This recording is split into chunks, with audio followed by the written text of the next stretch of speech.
Que a paz do Mestre Jesus nos envolva, que os benfeitores espirituais da Sociedade Colatinense Estudos Espíritas possam nos inspirar, fazendo-nos instrumento da orientação do mundo maior para cada um de nós. Queremos agradecer a oportunidade do Vigílio de nos poder retornar e reencontrar os amigos. Agradecer aí a audiência dos irmãos que nos acompanham pela Rede Amigo Espírita, essa instituição virtual, a mais possante do movimento espírita do mundo, né? Coordenada pelo nosso querido José Aparecido. Agradecemos então a audiência e que Jesus possa nos inspirar e os benfeitores para que a mensagem seja a nossa necessidade, já que no Espiritismo nós não temos sacerdotes, todos nós somos estudiosos, então a gente não fala para o outro, a gente fala para nós mesmos, e por isso precisamos contar muito com a inspiração do mundo espiritual superior.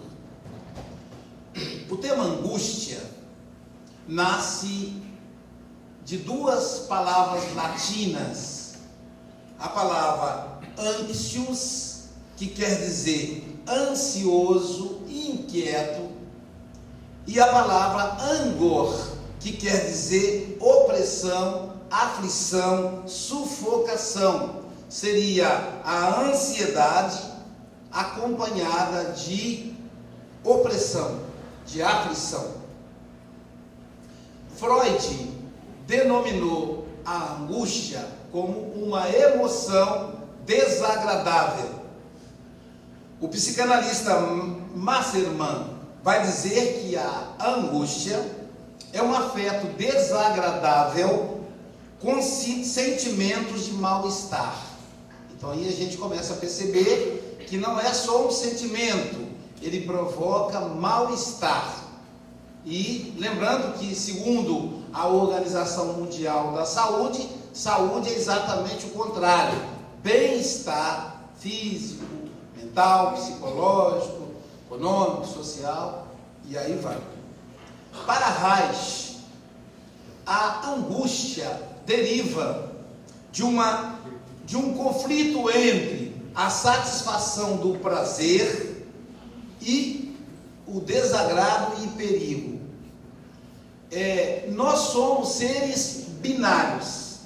A natureza é binária, dia, noite, positivo, negativo, homem, mulher, hétero, homo, tudo é binário. O coração pulsa, contrai, pulsa, contrai. Então a vida é binária. Desta forma, nós nos alimentamos dessa dicotomia da natureza que nos impulsiona ao progresso.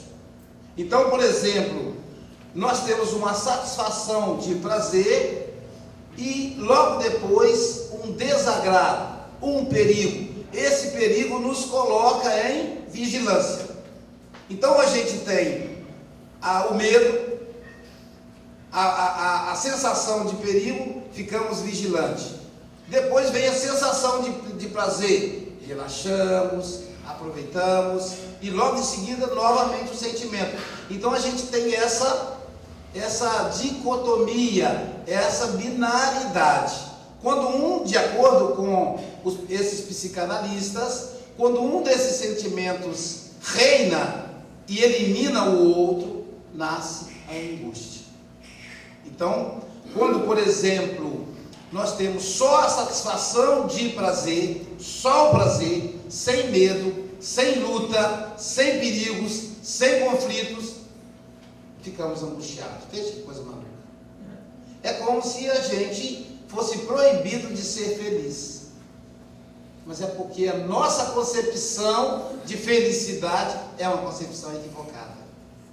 A gente entende que felicidade é um estado eterno de bem-estar.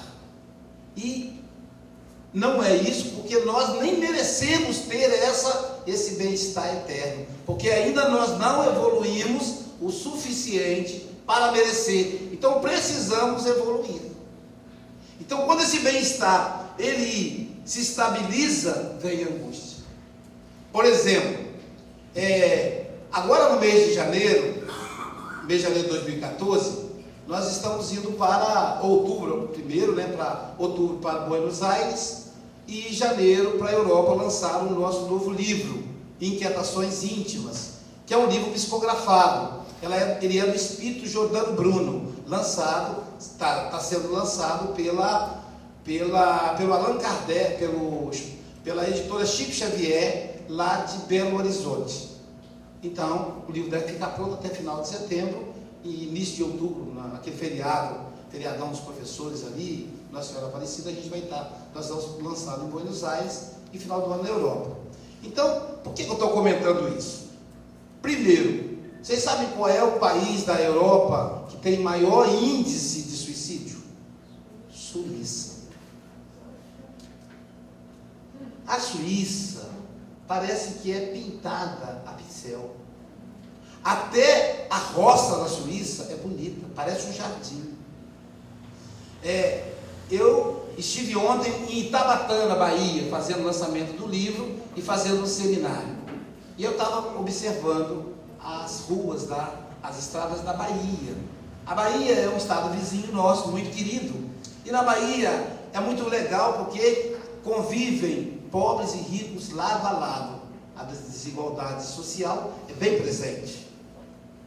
Já aqui na região mais do Espírito Santo, a gente empurra os pobres para a periferia. Então não mistura. Lá não, a coisa é meio misturada. Minas Gerais aqui mesmo, a gente vai ver na roça aquelas estradas de barro. Na Suíça não tem estrada de barro. Ou é asfaltamento de alto nível, ou é aquela grama verde. Parece um jardim. A roça parece um jardim. As casas são maravilhosas. Os automóveis não andam dentro da cidade. A gente anda de bonde. E você não tem ninguém fiscalizando. Você compra a fichinha, entra no bonde, sai, você não entrega a fichinha para ninguém, você só tem que comprar. Você vai comprar o jornal, você pega o jornal e deixa lá o valor. Você para na beira da estrada e está com vontade de comer, como é o nome daquela frutinha que coloca assim no sorvete? Cereja, que lá é natural. Então você quer comprar um tabletezinho de cereja? Então o pessoal da roça, na beira da estrada tem uma casinha com um congelador, com um freezer. Você abre o freezer, pega a caixinha de cereja e deixa o dinheiro lá. Não tem ninguém para poder fiscalizar. Então, materialmente, é o país mais confortável do mundo. Mas as pessoas estão angustiadas. Exatamente porque falta a luta. Não precisa conquistar mais nada. A não ser os brasileiros que lá estão. Esses trabalham. A minha anfitriã tinha uma casa maravilhosa. Sabe qual a profissão dela? Vendedora de sapatos. Então lá é diferente dos brasileiros que lá trabalham. Mas é o maior índice de angústia do mundo e, portanto, de suicídio. Mas eles têm tudo. Como assim? Porque a nossa concepção de felicidade não se realiza apenas com o conforto material. Então, se o conforto material, se a satisfação do prazer tiraniza o processo, ou seja, comanda o processo, ou seja, elimina o desagrado, a sensação de perigo, a necessidade de luta, se instala a angústia. Jovens, aqui no nosso estado mesmo, se matam, saem em automóveis em alta velocidade. Aqui perto de Ibiraçu, há uns 2 anos atrás, desencarnou um jovem de 19 anos. 2 anos antes havia desencarnado a irmã de 15 anos. Acidente de automóvel. Bateu o automóvel, virou papel. E por que essa jovem de 15 anos desencarnou dirigindo? Ela nem podia ter carteira, ela nem podia estar no volante. Mas os pais, nós os pais, queremos tirar dos nossos filhos a luta. Queremos dar a eles tudo o que não tivemos, é o que nós alegamos. E tiramos do prazer. criamos doentes, criamos monstros que a sociedade depois vai ter que arcar com o preço. Mas como assim colocar para trabalhar? Não pode, o filho tem que estudar, assim que a gente diz. A minha filha de 12 anos, um dia desse a mãe dela disse: olha, você não lavou as vasilhas como eu pedi. Ela disse: mamãe, isso é exploração do trabalho infantil, a senhora sabe que a senhora pode ser processada. Então, olha o mundo que nós construímos. É claro que a lei de exploração, que combate a exploração do trabalho infantil, é outra história. São crianças que quebram pedra o dia inteiro, que trabalham em carboraria, que não estudam, mas os nossos filhos têm que pelo menos arrumar a cama. Eu sempre digo para os meus filhos, eu tenho 5 filhos, quando eles vão passar final de semana na casa dos filhos, agora mesmo tenho 2 participando de um encontro espírita lá na cidade de Ubá, Minas Gerais. O pessoal de Ubá que estiver na internet sabe da Congeús. Eu sempre digo: olha, meu filho, na casa dos outros a gente tem que, no mínimo, arrumar a nossa cama e lavar o prato que comemos. Se a gente não presta nem para arrumar a cama e nem para lavar o prato, tem que morrer, que é o mínimo que a gente pode fazer. Ninguém é obrigado a nos servir. Mesmo que o anfitrião tenha lá uma secretária, tenha lá uma funcionária, ela é funcionária da casa, não é nossa escrava. Então, se eu tenho filho em casa e tenho empregada, eu tenho que colocar meu filho para fazer os afazeres domésticos, porque senão o mundo vai ter um monstro, alguém que acha que tem que ser servido o tempo todo. Isso se a pessoa sobreviver, porque senão morre antes, com 15, com 16, porque vai cobrando cada vez mais dos pais. O pai dá uma motocicleta, uma amiga espírita deu uma motocicleta para um filho de 14 anos. Disse para ela: querida, como é que ele vai pilotar essa motocicleta? Para ele pilotar a motocicleta, ele precisa de carteira. Para ele tirar a carteira, ele tem que ter 18. Você está ensinando seu filho a ser ilegal. Olha isso. Eu aprendi a dirigir com 14 anos na roça, mas meu pai não tinha uma formação. Meus filhos, quando querem aprender a dirigir, eu digo: quando completar 18 anos, na autoescola. Eu não sou formado para dar aula de direção, sou formado para dar aula de psicologia, de filosofia. De direção não, tem que ter um professor que sabe. Não, vou te ensinar coisas que eu não posso. Vícios que eu adquiri ao longo da minha vida de motorista, que eu tento me libertar, eu vou passar para você. Então a gente cria tiranos e suicidas. Menino de 15 anos que suicida pela internet, online, com requinte. Ele acende uma churrasqueira dentro do banheiro, lacra os vidros, ele tem conhecimento científico, ele sabe que ele pode desencarnar, que ele vai desencarnar por inalação. Que mentes doentias são essas que dão audiência para uma criatura dessa? E algumas pessoas ficaram desesperadas tentando localizar o IP do garoto e liga para a polícia achava que era como é quando engana, que era trote. Lá nos Estados Unidos, uma brasileira que ligou para lá. E o menino, o pai psiquiatra, a mãe, uma executiva bem sucedida, tinha tudo. E não tinha nada, porque não precisava lutar por nada. Então, ele preparou uma roupa para ele vestir, para suportar o calor do fogo, para morrer por inalação, com as câmeras filmando. Quando a polícia resolveu acreditar na moça, da menina aqui de 14 anos aqui do Rio Grande do Sul, a polícia norte-americana, que abriu o banheiro, ele já estava morto. É quando só tem prazer. É o pensamento hedonista da Grécia Antiga. O Evangelho segundo o Espiritismo diz o seguinte: de um lado, os hedonistas só pensam em gozar do prazer. De outro lado, aqueles que negam o prazer, os puritanos, aqueles que acham que tem que viver somente se sacrificando, aqueles que se mortificam, aqueles que se autoflagelam. Aí os Espíritos dizem: 2 exageros, 2 crimes contra a natureza divina. Aonde está a sabedoria? E aí os próprios espíritos respondem no equilíbrio, no meio termo. Dizem que Buda, Siddhartha Gautama, certa feita queria compreender a existência humana. Ele foi um desses jovens, nossos filhos, que a gente dá tudo, porque não quer deixar eles passarem pelos sacrifícios que passamos. Passamos pelos sacrifícios e estamos aqui, saudáveis, de pé, honrados, dando o mínimo de problema para a sociedade possível. A gente quer criar pessoas diferentes de nós. Olha que visão equivocada.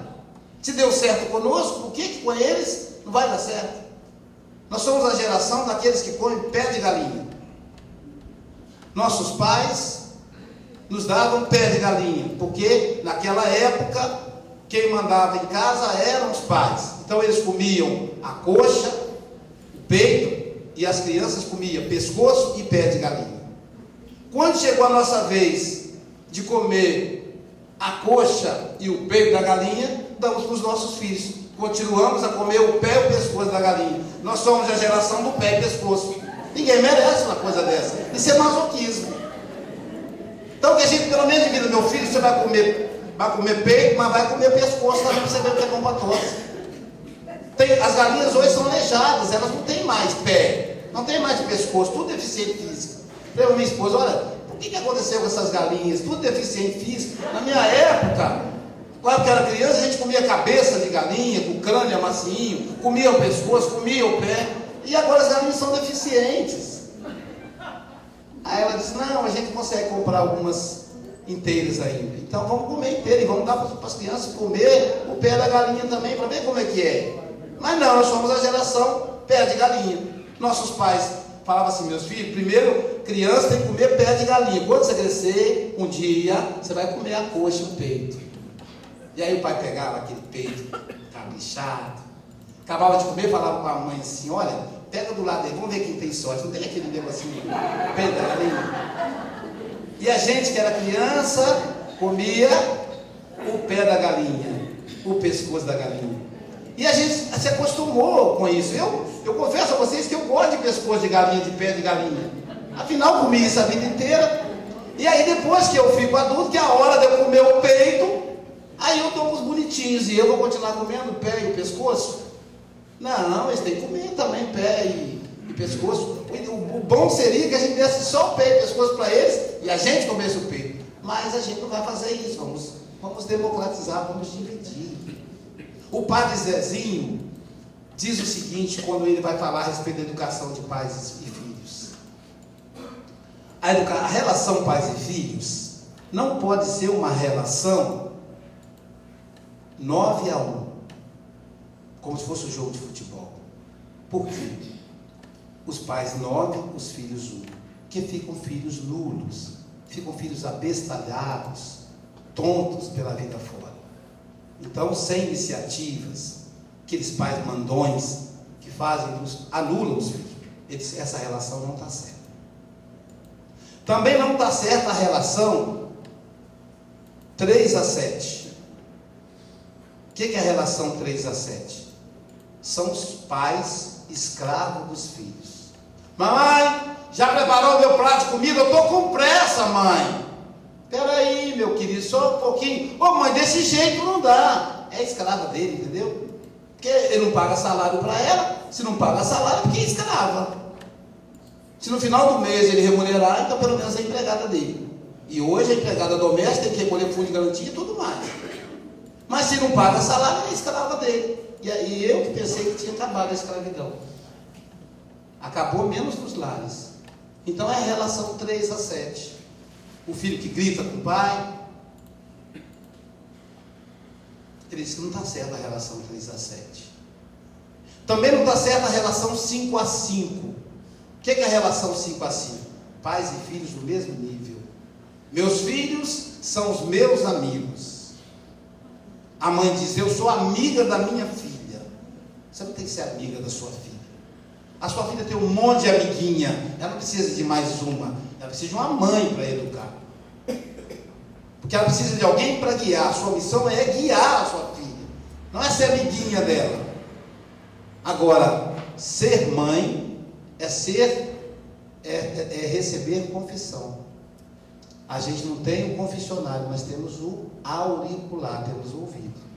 Então, é muito bom construir uma relação de liberdade com os filhos, para que eles falem para a gente. Papai, meu filho falou para mim certa feita, meus colegas me ofereceram maconha hoje na escola. É bom falar. Filho, vamos conversar aqui, vamos sentar aí, vamos lá. Aí na hora passou, acho que foi até os obsessores que plantaram, passou um rapaz fumando maconha. Que agora é assim, todo mundo fuma à vontade, parece que está em casa. Aí eu disse, está vendo lá, filho? Está vendo esse cheiro de mato queimado? Aí chamei a irmã dele mais nova. Está vendo esse cheiro? É maconha. Vou te falar agora quais as consequências de quem usa maconha. Primeira coisa, lesa o cérebro, fica tonto. Já viu como é que a pessoa, os seus colegas, alguns falam assim, olá, tudo bem? Não é gíria não, filha, é lesão. Ele está lesado, ele não consegue raciocinar rápido. E aí eu fui conversando com ele. Se falar para você que maconha é natural, veneno também é natural. Tem veneno que é feito de planta, você toma e morre na hora também. Não seja por isso, porque é natural, você vai usar. A maconha de hoje é completamente diferente da maconha da década de 70, da era Paz e Amor. Lembra da era Paz e Amor? Pois é diferente daqui, ó. A maconha de hoje, ela tem elementos químicos que viciam imediatamente. E aí fui conversando com ele, daí passamos para cocaína, fomos para o crack. Mas que bom que ele me contou. Ele podia ficar caladinho. Só que isso ele faz, não é porque eu sou amiguinho dele, é porque a gente construiu um ambiente de diálogo desde bebê. O culto cristão no lar é um excelente ambiente de diálogo. E aí a gente construiu essa relação. Da filha falar para a mãe, quando vai ter a primeira relação sexual. É claro que se a filha falar, se eu falar com a mãe, ela vai mandar me prender, porque é um crime ter relação sexual. Aí ela não vai falar. Mas se você constrói uma relação madura com a filha, dizendo, olha minha filha, sexo é responsabilidade. E não sexo só depois do casamento. Que aí é uma enganação. Porque, na verdade, o sexo é só depois do casamento. Depois do casamento é caro. Aquela coisa, uma vez no outro, uma vez no mês, só um dia santo. E se a mulher estiver bem ainda, porque tem lá o dia que a mulher está animadinha, né? Minha esposa está animadinha e tal, mas se eu aborrecer ela, acabou, é só o mês que vem, pronto. Então eu tenho que tratar com maior tato, levar um buquê de flores. Se o patrão me dá bronca no trabalho, eu tenho que engolir seco. E aí, meu bem, como é que foi o dia hoje? Você diz, não deixa a paciência, não acabou, agora é só o mês que vem. Pronto. Porque a mulher, se ela aborrecer, não tem. Então, a gente vai falar para o filho sexo só depois do casamento. Aí é um problema, porque ele vai perceber que a gente enganou ele. Papai falou que era só depois do casamento, eu casei e agora não tem. Então, sexo é com responsabilidade. Constrói essa relação aberta com os filhos, e aí os filhos vão te falar. Não, eu não concordo, eu não vou falar isso para ele. Aí vai fazer sexo escondido de você. Vai contrair doença venérea, vai contrair gravidez antes da hora, vai contrair AIDS. Aí sim é o problema. Então não adianta a gente alimentar os nossos jovens só com prazer. O caminho é o caminho do meio. E aí quando nós estamos só com prazer, ficamos angustiados.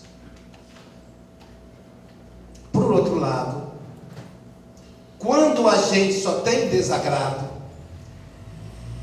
ficamos angustiados. Eu estou recentemente atendendo como psicanalista lá em Guarapari.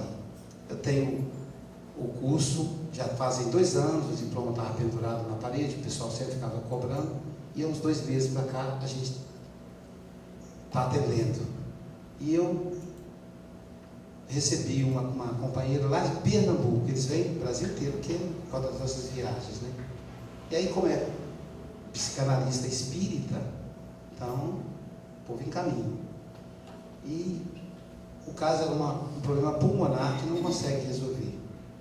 E aí vai um, vai no outro, vai no pneumologista, vai no neurologista, vai no psiquiatra e nada. E já é uma senhora de idade. Quando a gente olhou, qual era o problema? Angústia. Opressão do marido. E aí, como fazer? Mandar ela brigar com o marido, pôr o marido para fora. O marido tem 83 anos. Tem 59 anos de casado. Ah, eu acho que só devia divorciar desse homem. Não são 59 anos de casado? Né? Então, qual é o problema pulmonar? A angústia, porque a sintomatologia da angústia, os sintomas, é em geral um problema respiratório, taquicardia, pele de galinha. As mulheres devem ficar assustadas quando a gente fala isso, pele de galinha, porque a mulher tem muito cuidado com a pele, diferente dos homens. Boca seca, tremores pelo corpo, são sintomas da angústia, que pode ser resultado do medo, da opressão, de um ambiente só de desprazer. Então nós precisamos das duas coisas. Se por um lado a gente tiver só prazer da angústia, da sensação de vazio, por outro lado, tendo só desprazer, vem a angústia. E aí eu me pergunto, como é que a gente identifica isso? O que é desprazer? O que é prazer? Porque, de acordo com os psicanalistas, essas sensações são provocadas pelo mundo externo. Uma sensação de perigo, de medo. Ou uma sensação de prazer sem limite. Eu tenho um amigo que os pais morreram, ele ainda era bebê, e aí a guarda ficou com a avó, e a avó desencarnou, devia ter uns 8, 10 anos, e aí passou para uma tia, e recentemente ele assumiu o patrimônio. Então, ele tem vários apartamentos no Rio de Janeiro, na capital, em regiões, em locais nobres, vários imóveis também em Guarapari. Então, ele não precisa trabalhar, nem nunca vai precisar trabalhar, a não ser que ele pire o cabeção e resolva rasgar dinheiro, jogar dinheiro no rio, doar para o Aloysio, doar para a sociedade colatinense. Fora isso, ele tem dinheiro, nunca vai precisar trabalhar. O que acontece? Está cometido de depressão, porque é angústia, não tem esforço para nada, não precisa trabalhar. Começa um curso superior, começa outro, porque ele não vê. Eu vou atender para quê?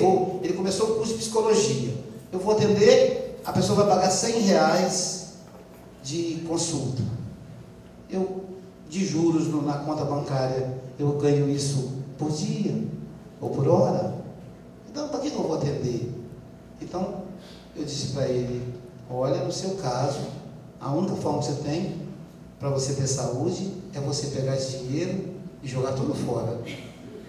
Joga no rio. Ou então, vai no banco, saca, bota tudo num saco, chega no Rio Doce, lá perto de Colatina, e joga no rio. Aí você não vai ter nem tostão, aí você vai ter saúde. Ou você avaliar que a sua vida espiritual, na verdade, é a vida que conta. Aliás, me veio agora uma historinha que todo mundo conhece. Vou repetir, mas todos conhecem. Um monge que foi com o seu discípulo hospedar na casa de uma família muito pobre. Lembra dessa história? A família era tão pobre, gente, uma família de agricultores.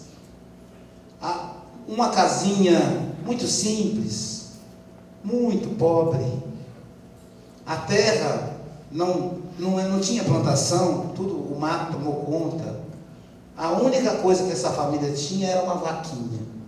Daquela vaquinha, eles tiravam o leite para tomar, eles faziam queijo para vender na cidade. Era a única fonte de renda da família inteira, era a vaquinha. No meio da noite, o monge despertou, chamou o seu discípulo e falou, vou embora. Aí o discípulo, mas o que foi, Senhor? Vamos embora. Aí saíram pé por pé da casa, e aí quando estavam saindo, ele falou, pega a vaquinha. Mas Senhor, vou roubar a vaquinha? Que tipo de monge é o Senhor? Que tipo de discípulo sou eu? Não, a gente não vai roubar a vaquinha, pega a vaquinha. Aí puxou a vaquinha pela corda e Fala, agora empurra a vaquinha no precipício. Não, senhor, vamos matar o bichinho. E aquele povo vai viver do quê? Empurra a vaquinha no precipício. Empurrou a vaquinha. E foi embora. Vocês imaginam a família quando acordou? Falou, desgraçado, a gente hospeda uma pessoa, olha o que a gente ganha. Isso que dá a fazer caridade, é assim que a gente raciocina. Um ano depois, o monge volta para visitar a família. Mas a família não sabia que era ele que tinha jogado a vaquinha. E ele volta diferente. E chegando na casa, encontrou um baita casarão, confortável. Um plantio de café imenso, pastagem, parecia até Colatina, né? Plantio de café, muitos pés de café, pastagens, gado pastando, vacas à vontade, peões se movimentando. E o discípulo olhou e falou, nossa, aquela família miserável deve ter vendido, Senhor, coitados, a gente deixou eles na desgraça e venderam a propriedade para alguém que tinha dinheiro.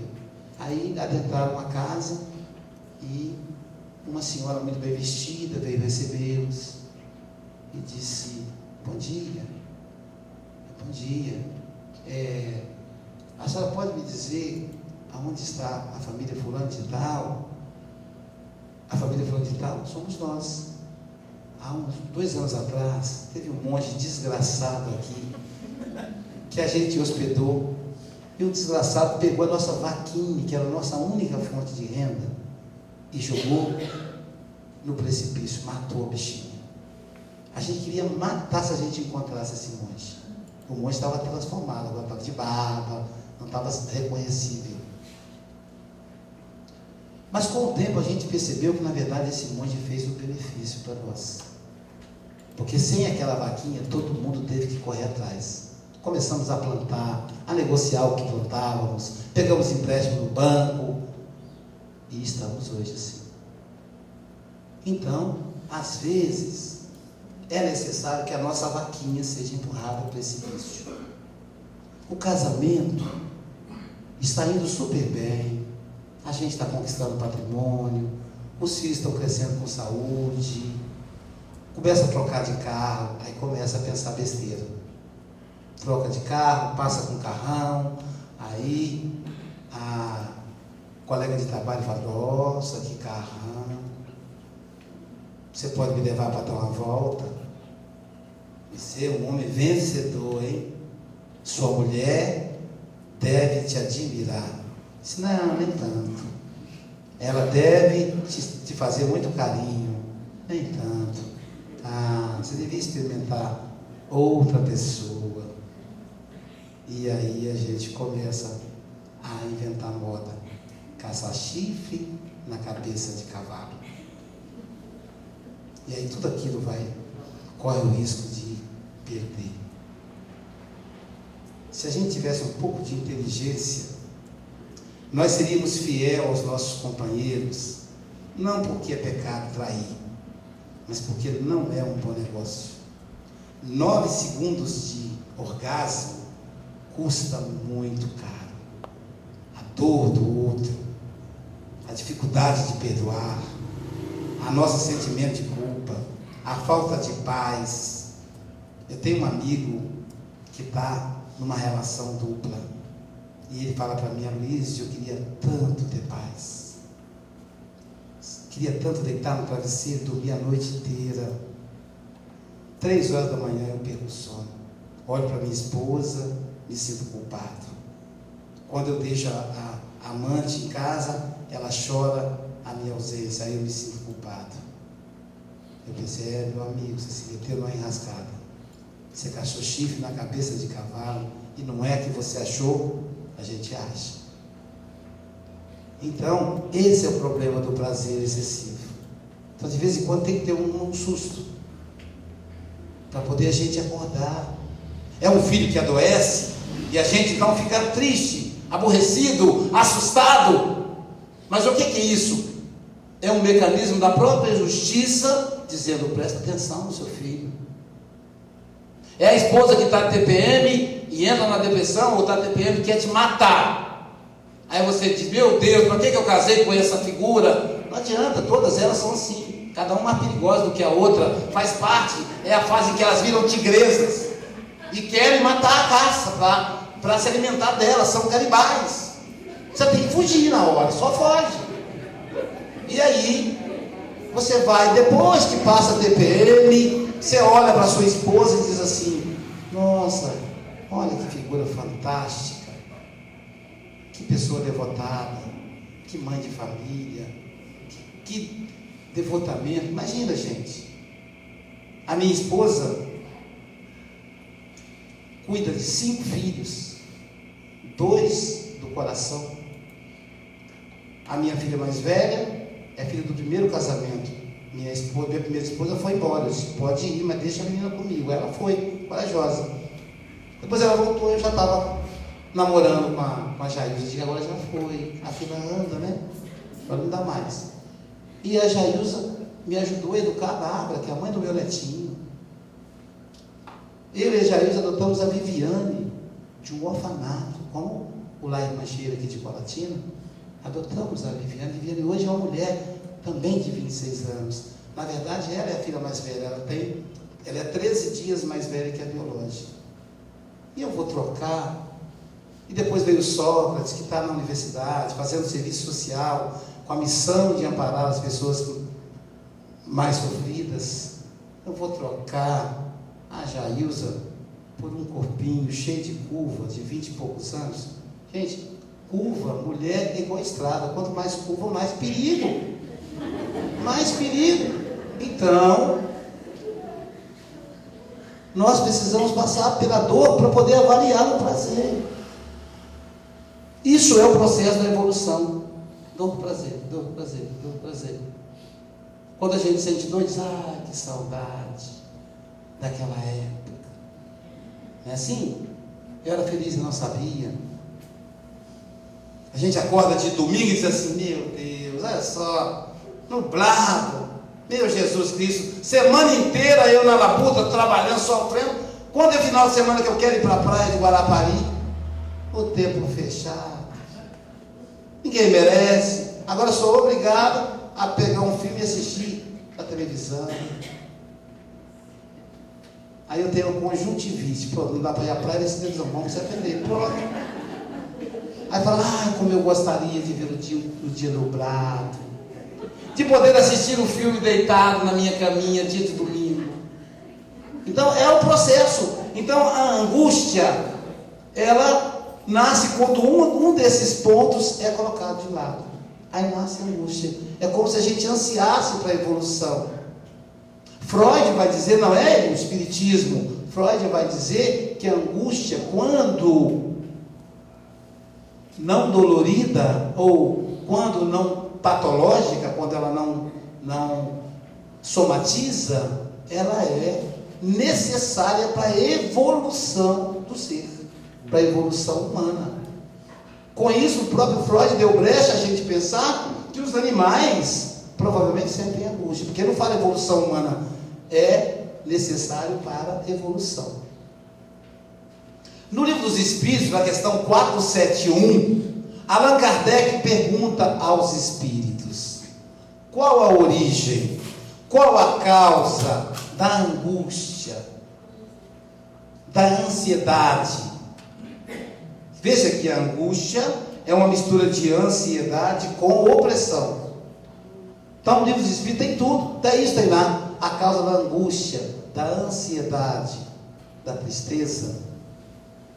E os Espíritos respondem: resulta de quando entrar em contato com o mundo dos Espíritos. Quando é que a gente entra em contato com o mundo dos Espíritos?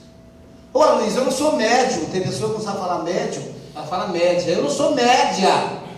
É igual meia. Já viu a pessoa falar? Eu estou meia tonta. Deve ser a meia do sapato dela que está horrorizada. Meia tonta.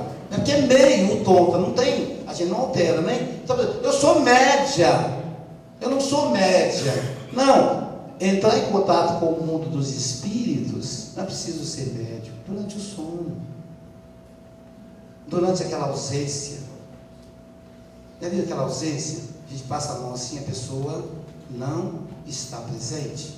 ela não mexe os olhos. Eu tinha uma aluna no ano passado, que eu chamava, olhava para ela, eu sabia que ela estava presente, ela não respondia, eu dava falta, de propósito. Quando chegou no final do trimestre, professor, eu estou quase reprovado em falta. Eu disse, ela disse, eu nunca voltei a sua aula. Faltou. Não voltei, faltou. Se você tivesse, aí ia responder. Mas professor, o senhor me viu, o senhor sabe que eu estava presente?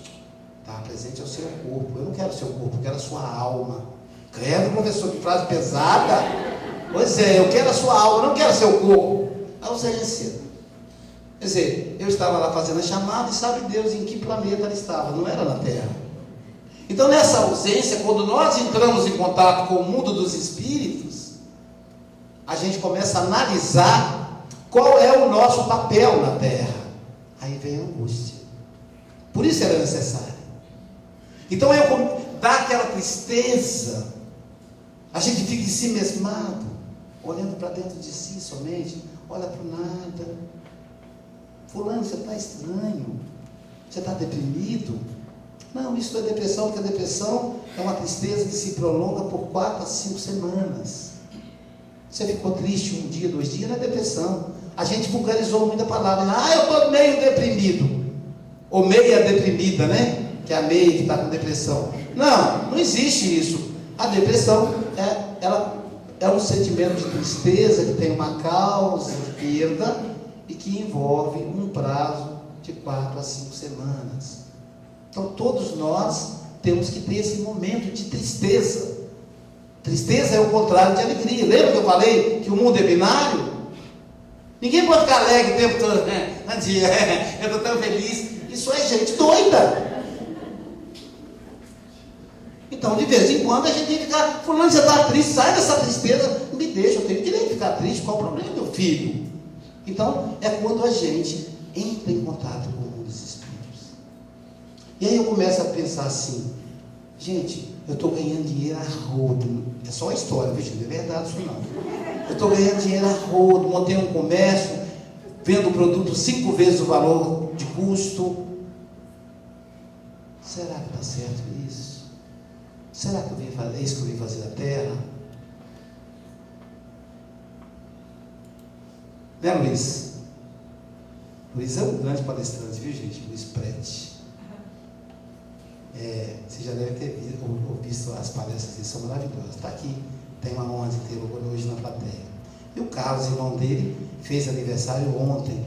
É o nosso sonoplasta, o homem que cuida da filmagem. Um dia eu cheguei em Colatina, 7 horas da manhã. Errei a hora lá em Guarapari, perdi o sono, peguei a estrada.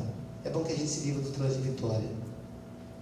Aí eu pensei, 7 horas da manhã, não tem ninguém na sociedade. Quando eu parou no sinal ali, Virgínia, o Carlos com a mochila nas costas. Aí eu olhei, que cela linda. Eu disse, caramba, esse é servidor de Jesus. Comprometimento. Qualquer domingo que a gente vier, o Carlos está aqui. O Vigília, até há pouco tempo, ele não viajava. A viagem de Vigília era domingo à tarde até no outro domingo, para não voltar para a reunião da sociedade. Eu não posso dizer o mesmo, porque como eu sou palestrante, se vocês querem esconder de mim, é só lá em Guarapari, estou brincando. Mas eu estou lá a cada 15 dias. Hoje eu estou lá recebendo o Vani Garcia. Então, domingo que vem já não estou. Então, domingo sim, domingo não, eu estou lá. Mas, entende? Quando eu olhei o caso, falei, caramba, que dedicação. Me emocionou. Quantos anos que o Carlos faz isso todos os domingos? A gente tem que parar para pensar. O que é que eu estou fazendo aqui? O que é que eu fiz de útil na vida? Eu sou aquele filho preguiçoso que vive às custas do pai, com 40 anos. Já viu aquele filho canguru? Também a mãe tem bolsa para carregar uma marmota dessa. Bota para fora, expulsa de casa. 40 anos, ninguém merece. Meu filho vai morar sozinho. A senhora paga o aluguel para mim? Não pago não. Paga o seu bolso, é homem, rapaz. Aqueles marmães dentro de casa. Mamãe, cadê o meu sorvete? Monta a geladeira dentro do quarto, transforma o quarto num apartamento. Vai caçar rumo. Imagina eu com 5 filhos, cada um em cada quarto. Vou montar o quê? Um hotel? Não. Deu 21 anos, vai estudar, vai caçar rumo, vai trabalhar, vai dar seus pulos para poder desocupar, porque eu e a minha esposa queremos viver, né? Daqui a pouco fica velhinho, tem que passear, não é ficar cuidando de marmanjo depois de grande. O contrato é até ficar adulto. O adulto caça rumo. Então a gente tem que parar para pensar: o que é que eu estou fazendo aqui? O que é que eu faço de bem para o próximo? A gente, quando chega na casa espírita pela primeira vez, a gente vem em busca de algo. Muito bem, a gente encontrou socorro, o passe, o atendimento fraterno, melhoramos. E agora? É só venha nós, vosso reino não? Como é que é? A pessoa que me aplica passe lá é uma trabalhadora. Eu não posso fazer o que ela faz? Eu não posso arrumar as cadeiras, não posso fazer o café, não posso receber o companheiro que chega? Tem que ser útil. E aí a gente para e pensa. E nessa parada é a tristeza. Aí, ao invés da gente curtir a tristeza, aprender com a tristeza, com a angústia, o que a gente faz? Vou encher a cara para tirar essa angústia do meu coração. E aí, de angustiado, vira um alcoólatra. Que beleza, que evolução. Ou então vou tomar um calmante, o remédio do prazer. Vou nem falar os nomes, que todo mundo sabe. Farmácia vende, é o que mais vende. Um aluno, anteontem, sexta-feira, na aula de psicologia, um aluno me procurou, falou: professor, eu sou ansioso. Aí me falaram de um remédio. Professor, o que é aquilo? Eu tomei, fiquei tão feliz, dormi a noite toda. Só que eu estou com medo. O negócio, quando é bom demais, a gente deve desconfiar. Deve mesmo. A fruta, quando está muito madura, fica esperto, está cheio de bicho por dentro. Porque o passarinho é mais esperto que você. Antes ele vai lá e injeta a larvazinha. Então cuidado com esses remédios do prazer, que provocam prazer, que te dão uma noite de sono inteira. Bom mesmo é perder o sono e levantar, ler um livro. Para que brigar com o travesseiro? Caminhar, passar igual doido, madrugada caminhando com a latinha. Meu Deus, quem é aquilo ali? Deve estar surtado. Não, perdeu o sono.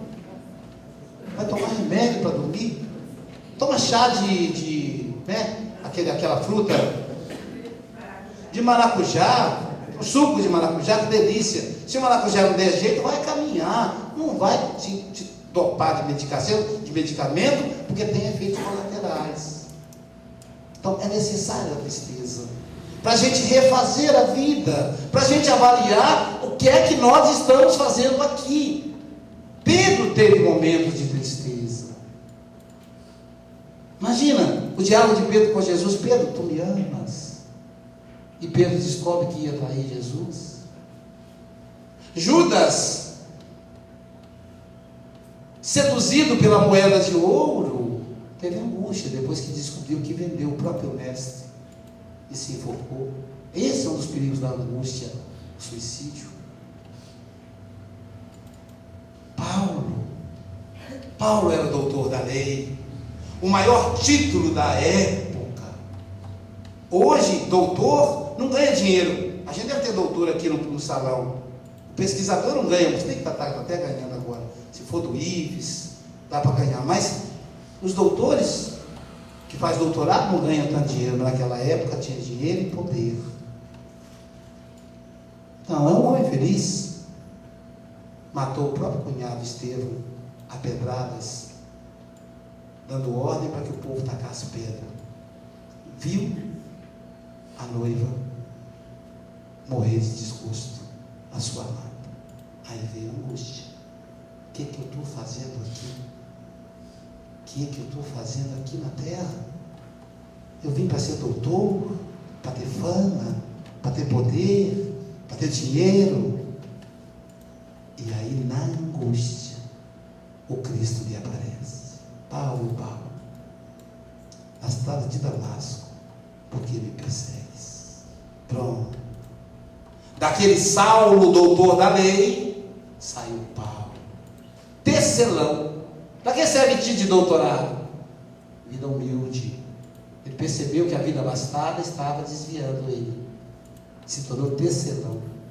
Agora ele ia tomar pedrada para ver o que é bom para tosse. Fez o outro tomar, agora vai ver o que é bom para tosse. E se tornou o maior pregador do Evangelho da história da humanidade. Sem as cartas de Paulo, nós não conheceríamos o cristianismo. A mensagem cristã só chegou no Brasil, porque antes foi para Roma. E só foi para Roma por causa de Paulo.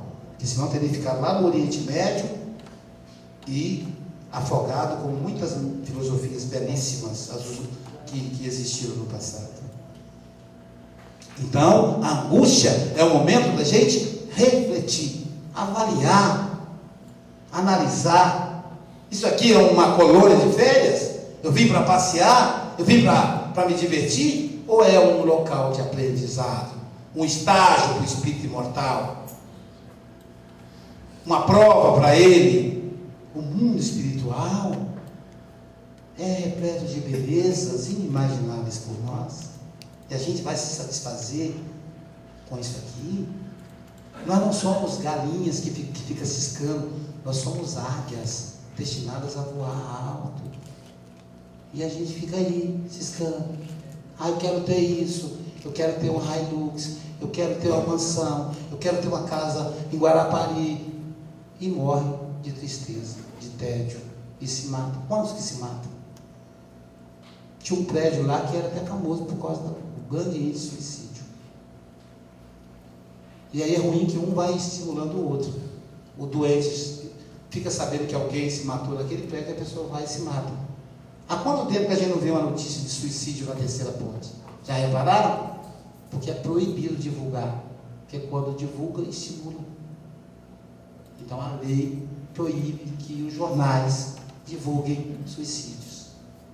Olha como é que a gente evolui em alguns aspectos. Então, a angústia é para refletir. O que é que eu vim fazer aqui? Dona Ivone do Amaral Pereira, depois de angústia, descobriu. Santo Agostinho, até os 30 anos, levava uma vida de prazer. E aí entrou em tristeza, angustiado, e descobriu o caminho da santificação. O que é que eu vim fazer aqui? Fui fazer uma palestra lá na comunidade espírita Leon Denis, no Araçás, em Vila Velha, e uma companheira na frente falou assim: Aloísio, eu estou muito feliz. Eu disse: feliz? Por quê? Ela disse: porque hoje completam 17 anos que eu evangelizo. Aí eu pensei: 17 anos que evangelizar criança, por que ela está tão feliz? Está tão alegre? Evangelizar criança? Aí o Espírito Meimei aparece para mim e fala assim: não seja imaturo. Vamos fazer as contas, meu filho. O evangelizador evangeliza em média de 1 hora por semana. Ok? Ele disse ok. Para ele evangelizar 1 hora, ele precisa planejar pelo menos mais uma. Tá certo? Tá certo. Então são 2 horas por semana. Ele disse: tá certo. Um mês tem 4 semanas e meia. Então são 9 horas por mês. Tá certo? Eu digo: tá certo. 1 ano tem 12 meses. São 108 horas por ano. Está certo? Está certo. 1 ano são 10 anos, são 10.800, são 1.080 horas. Está certo? Está certo. 17 anos são quase 2.000 horas de trabalho. Pensa isso no poder desencarnar. É o passaporte para o mundo superior. Pensa em amigos que conviveram com a outra pessoa durante 2.000 horas. Eu me vanglorio em dizer que o Vigílio é meu amigo há mais de 25 anos. Mas imagina 25 anos, 2 horas por semana. A amizade seria ainda mais intensa. Quando eu lembro do Vigílio, eu me emociono, eu choro, eu tento acompanhar a vida dele, eu oro por ele e ele ora por mim, é normal. Mas imagina se a gente convivesse durante 9 horas por mês, todos os meses, nesses 25 anos. São os amigos dessa evangelizadora, a própria Meimei. Quando ela desencarnar, ela não precisa de advogado, não. A Meimei está lá esperando ela. Minha filha, trabalhando muito tempo junto, eu sei o que você sabe fazer. Tem serviço para você praticar. Ela não vai ficar penando no umbral, atrasando na vida dos familiares, puxando a coberta dos filhos. Meu filho, pelo amor de Deus, aquelas assombrações. Não precisava, porque ela serviu. O que ela fazia? Evangelizava 1 hora por semana. A gente pode encher o copinho de água frutificada, A gente pode fazer uma visita aos doentes. Diga para você mesmo, a partir de hoje, a partir de amanhã, eu vou visitar os doentes 1 hora por semana. O que é 1 hora por semana, gente? Soma isso em 20 anos. Daqui a 20 anos, que eu faço voto que vocês vivam mais de 20 anos, eu vou visitar o Lai Mancheiro, vou visitar o vovô Simeão. 1 hora por semana. O que é 1 hora por semana? Nós viemos passear. Essa é a relação da angústia. O que é que eu vim fazer no centro espírita? Uma vez aquele nosso amigo, como é o nome dele, do Vigílio, nosso amigo Alamar Regis, ele falou: o tema da palestra, Luiz, que diabo eu vim fazer no centro espírita? Aí eu anunciei no jornal, qual a função do centro espírita, né? Aí ele falou: você errou, não foi esse o tema da palestra que eu falei. Eu falei: que diabo você veio fazer no centro espírita? O Alamar. Então, o que a gente veio fazer no centro espírita? Um companheiro de São Paulo acordou numa quarta-feira com vontade de ir no centro espírita. Ele era espírita. Acordou, falou com a esposa: estou com vontade de assistir uma palestra hoje. A esposa: você está caduco, homem. Hoje não tem palestra no nosso centro. Aí ele foi na cadernetinha, olhou qual centro que tinha palestra naquele dia. Como ele era aposentado, e o papel do aposentado é fazer os motoristas de ônibus sofrerem, porque ele não paga a passagem. Agora eu não sei por que o motorista de ônibus sofre. Não é ele que paga, quem paga é a empresa. Ele recebe o salário normal, o motorista fica implicado com o aposentado. Eu morro de rir. Eles balançam a carteirinha, aí o motorista passa direto. Aí vem uma moça bonita e fica no ponto. Aí o motorista para. Quando ele para, sobe 10 aposentados e a moça. Só ela paga a passagem. Maravilha, é normal. Então ele pegou o ônibus para o local, para o bairro aonde estava acontecendo a palestra. Chegou meio atrasado, sentou lá atrás, quietinho. O palestrante já tinha começado. Uma senhora sentada escrevia. Ao final da palestra, o dirigente anunciou: bom, agora vamos ouvir a mensagem do mundo espiritual. Aí a senhora pegou a mensagem e leu a mensagem. Aí pegou outra e leu. Essa aqui é para você. A pessoa vinha e pegava a carta, uma carta de familiar. Aí teve uma mensagem que ela olhou e falou: essa aqui eu não posso dizer. É uma mensagem pessoal. Dobrou, escreveu alguma coisa para lá de fora da dobra e disse: essa mensagem é para o senhor. Aí ele, lá atrás, ele olhou para trás assim, né? É o senhor que está olhando para trás. Todo mundo olhou para ele, imagina a cena. Ele veio todo sem graça, todo mundo olhando, aqueles olhares de inveja. Por que não podia ser comigo? Venho aqui tem 10 anos e não veio a mensagem para mim. Essa criatura nunca veio aqui mais gordo e já no primeiro dia veio a mensagem. Todo mundo olhando para ele com inveja. Ele veio, pegou a mensagem e estava escrito na mensagem assim: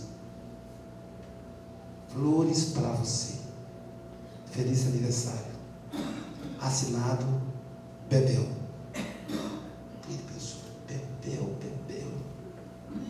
Conheço Bebel, Isabel, Maria Isabel. Coitado, essa mulher deve estar mistificada. Aí mesmo assim pegou a mensagem para educação, botou no bolso, saiu. Foi feita a prece final. Antes de terminar a prece, ele já deu linha, foi para o ponto de ônibus. Chegando no ponto de ônibus, tinha um senhor esperando, um outro aposentado, desocupado igual ele. O povo não tem o que fazer. Casa espírita que é bom aposentado, a gente arranja essa empresa rapidinho, né? Que o aposentado parece que não tem o que fazer, mas no fundo ele acaba sendo quem mais trabalha.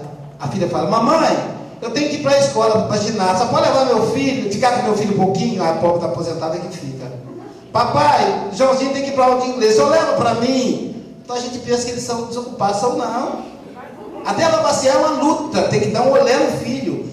Um dia um casal falou: saí de casa às 5 da manhã, Luísio, para poder vir passear em Guarapari, porque é tanta coisa que o filho passa para a gente. Eu falei com a minha velha: vamos vazar antes que o dia amanheça, porque a hora que bater o sol vai bater 5 aqui na nossa porta, dando serviço. Então, ele foi para o ponto de ônibus, tinha lá um outro aposentado, lá desocupado como ele, esperando o ônibus, e começaram a conversar. Em dado momento da conversa, ele disse assim: o senhor sabe que hora passa o ônibus para Barra Funda? E o outro disse assim: olha, o ônibus passa de hora em hora. O último passou, era 9h05 da noite. Então o próximo será 10h05. Era 9h10, 9h15 por aí. Ele disse: meu Deus, o que eu vim fazer nesse fim de mundo? O que eu vim fazer aqui? A angústia começou a visitar ele. Que eu não fiquei em casa, porque está com a minha velha lá, assistindo aquelas novelas da Globo, maravilhosas, que estimulam a traição, o crime, a futilidade. Mas eu vim aqui no centro espírita de quarta-feira, o que eu vim fazer aqui? Daqui a pouquinho parou um ônibus e o companheiro dele subiu. Pronto, agora ele ficou sozinho naquele ponto. Aí ele ficou olhando. Aí ele viu um sobrado, cor verde. Aí ele lembrou, na infância, ele havia morado na região. Há 60 anos atrás, ele morava naquela região. E um amiguinho dele morava naquele sobrado. Um amiguinho, que hoje estava com 70, provavelmente. E ele então foi lá, no sobrado, e disse: bom, não tenho nada que fazer mesmo, vou ficar aqui parado. Quem sabe esse povo tem notícia do Pedro. Aí, apertou a campainha, veio uma senhora, cabelos grisalhos, e ele disse: boa noite. Aí a senhora disse: boa noite. O que o senhor deseja? Você só me desculpe incomodar essa hora da noite, é que eu estou procurando uma família que morou aqui nessa casa. Só tem notícia? É a família do Pedro. Tinha um homem chamado Pedro. Ela disse: como é que é? Deve ser mais ou menos a minha idade. Pedro. Aí falou: bem, tem pessoa que mesmo depois de 50 anos de casado, 60, continua sendo bem. Não é bem longe, é bem mesmo, né? Bem, aí veio lá o bem dela, né? Aí disse: bem, esse senhor está procurando um tal de Pedro. Foi uma jogada, né? Porque você não pode se anunciar, vai que é alguém querendo matar, ou coisa do gênero, né? Sequestrar. Aí ele olhou para ele, um olhou para o outro. Aí falou: é você, Zé? É você, Pedrinho? Eu chamava ele Pedrinho. Rapaz, você ainda mora nessa casa? É, eu herdei dos meus pais. Como é que você está, meu amigo? Tudo bem? Entra aí para tomar um café. Essa aqui é a Laura, minha esposa. E aí entraram os três. O que você veio fazer nessa redondeza, essa hora e tal? E aí a Laura falou: olha, fica à vontade que eu vou fazer um café bem fresquinho para nós. E entrou para a cozinha. Quando ela entrou para a cozinha, os dois começaram a conversar sobre a infância, aquela coisa toda. Aí ele disse assim: Pedro, você me desculpa a intimidade. Tem mais de 50 anos que a gente não se vê. Mas eu tenho que te perguntar uma coisa. Esse meu amigo, fica à vontade. Essa é sua esposa. Ela foi muito educada comigo, mas eu não sei porquê. Eu vi um ar de tristeza no rosto, no semblante dela. É impressão minha, Pedro? Ele disse: não é impressão sua, não. Sabe o que é, Zé? Eu e a Laura tivemos 3 filhos. 3 lindos filhos. 2 meninos e uma menina. Um deles, inclusive, está na universidade, deve chegar daqui a pouco, é o caçula. E vai te levar em casa. A nossa filha mais velha era um doce, ou é um doce. Ela, aos 15 anos, começou a trabalhar fora e ajudava os pais. Um carinho com a mãe dela e comigo extraordinário. Sabe o que ela fazia todos os anos? Ela mandava confeccionar um bolo bem grande, chamava os amigos, comprava um belo buquê de rosas vermelhas e dizia para a mãe assim: mãe, sabe por que eu comprei rosas vermelhas? Aí a mãe toda vez fingia que não lembrava do ano anterior. Dizia: não, Porque vermelha é a cor da paixão. É que eu sou apaixonado pela senhora, apaixonada pela senhora, mãe. Feliz aniversário, meu amor. Zé, há 2 anos atrás, nossa filha descobriu um tumor na cabeça. Não tinha como extrair o tumor. O tempo passou. Comemoramos o aniversário do ano passado e o câncer a levou. Hoje é aniversário da Laura. Comprei o bolo, comprei o buquê de rosas vermelhas, mas falta o cartão da Maria Isabel. Nós carinhosamente a chamávamos de Bebel. O amigo enfiou a mão no bolso, tirou a mensagem, colocou no meio do buquê de rosas e explicou para ele o que é que ele tinha que fazer naquela noite.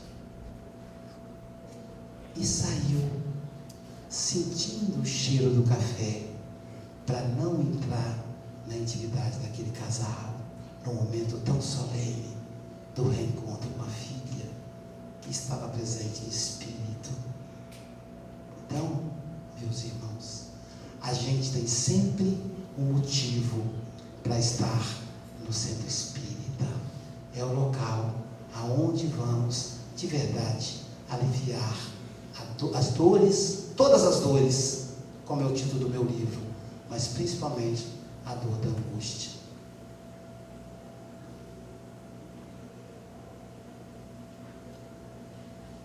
Vem, Jesus, vem, divino amigo, vem trazer a sua paz. Só tu és o nosso abrigo. Que ventura nos traz. Vem, ó meigo Nazareno, este mundo consolar. Vem com teu olhar sereno, toda a terra iluminar. Afasta, Senhor, do mundo a guerra, esse chacal devorador, que destrói tudo da terra, espalhando luto, espalhando angústias, espalhando dores. Há gemidos de aflição, já não há mais primaveras.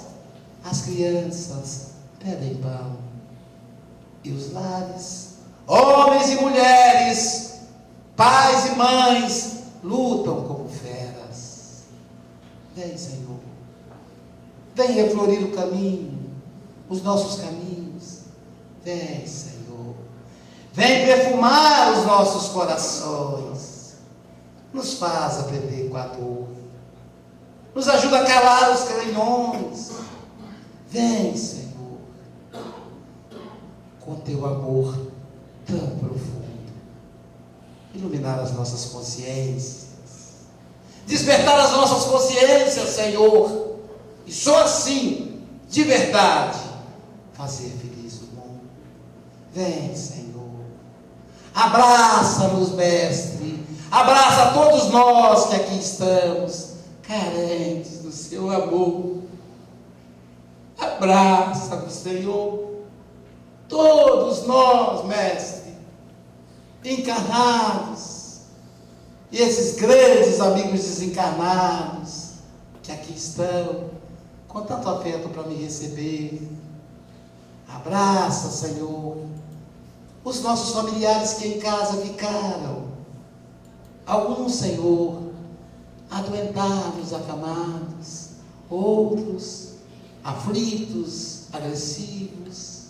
Abraça-os, apacienta os seus corações. Muito obrigado, Senhor. Muito obrigado, amigos.